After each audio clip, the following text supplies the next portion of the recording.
বিসমিল্লাহির রহমানির রহিম। আসসালামু আলাইকুম। দেশি মুরগির ফার্ম থেকে আপনাদেরকে স্বাগতম। তো এখানে হচ্ছে 110 পিস দেশি মুরগির বাচ্চা আর একটা বড় মুরগি এগুলার সাথে আছে। তো এই বড় মুরগিটা এগুলার সাথে দেওয়ার উদ্দেশ্য হলো বাচ্চাগুলা কিভাবে খাবার খাবে এবং সব কিছু মা সাথে থাকলে বাচ্চাগুলোও কিন্তু হ্যাপি থাকে এবং কি মা এই ঝিরু বাচ্চাদেরকে শেখায় কিভাবে খেতে হয়, ঠিক আছে। আর হচ্ছে এখানে আমার 6টা মুরগির বাচ্চা সব একসাথে দিছি একটার ভিতরে, ঠিক আছে। তো এই একটাই কিন্তু টেক কেয়ার করতেছে আমার কাছে। আগেও কয়েকটা ভেজ আমি এভাবে মুরগির বাচ্চা বড় করছি। তো একটা মুরগি দিলেই কিন্তু এনাফ। আর যেহেতু বাচ্চা বেশি, একটা মুরগির বুকের নিচে কিন্তু সবগুলা বাচ্চা ঠিকঠাক মতো তাও দিতে পারে না, ঠিক আছে। তো এই জন্যই কিন্তু এই যে দেখেন আমি এইদিকে একটা লাইট আর হচ্ছে এই যে এখানে আরেকটা লাইট দিছি।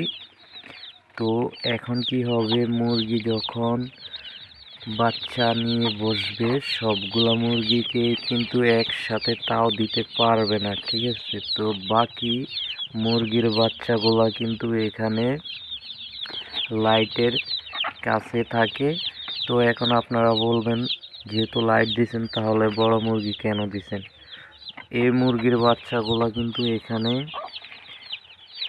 চিল্লাচিল্লি শুরু করছিল, ভয় পায়। আর মা কিন্তু ওদের পাশে থাকলে কিন্তু ওরা কিন্তু ভয় পায় না, ঠিক আছে। ওরা সুন্দরভাবে খাবার খায়। তো মা এবং মুরগি একসাথে থাকলে কিন্তু ওরা কিন্তু ভয় পায় না। অল্প একটু শব্দ হলেও কিন্তু মা যদি কাছে না থাকে তাহলে কিন্তু এরা ভয় পায়, যেহেতু এগুলো একদম এখনও ছোট বাচ্চা। তো এখন বাহিরে প্রচণ্ড পরিমাণ শীত। তো এই শীতের ভিতরে কিন্তু আমি এইভাবে 100 ওয়াটের লাইট, ওটাও কিন্তু 100 ওয়াটের লাইট, আমি এটার ভিতরে এই লাইটটা আমি সারা রাত জ্বলবে। আর হচ্ছে দিনের 9টা বাজে যখন সূর্য উঠবে তখন কিন্তু এই যে উপরে যেটা দেখছেন যে ঢাকনা, এটা কিন্তু সরিয়ে দিব। তো ডাইরেক্ট সানলাইটটা এই মুরগির বাচ্চার গায়ে পড়ে। তো আমার দিনে কিন্তু এখানে লাইটের প্রয়োজন হয় না, ঠিক আছে। তো এ হচ্ছে বাইরে খুব অন্ধকার। আর হচ্ছে ওই যে ওখানে আমার বাকি মুরগিগুলা কিন্তু ওটার ভিতরে আছে। তো ওটার ভিতরেও কিন্তু লাইট এখন জ্বলতেছে, দেখেন 2 তলা, উপরেও লাইট জ্বলে নিচেও লাইট জ্বলে। ওটার ভিতরে হচ্ছে বড় মুরগিগুলা, মোরগ এবং মুরগি। আর হচ্ছে এই যে এটা কিন্তু ঝুলন্ত অবস্থায় আছে। এই যে যেই ঘরটার ভিতরে মুরগির বাচ্চাগুলা, এটা মাটি থেকে 4 ফিট উপরে ঝুলন্ত অবস্থায়। যেহেতু শিয়াল বা বেজি অন্য জীবজন্তুর এগুলাকে আক্রমণ না করতে পারে রাতে, এই জন্য আমি এটা দিছি হচ্ছে উপরে, ঠিক আছে।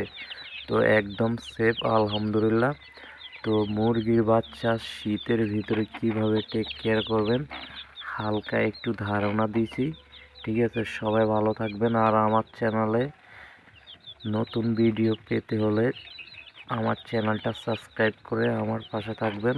আসসালামু আলাইকুম।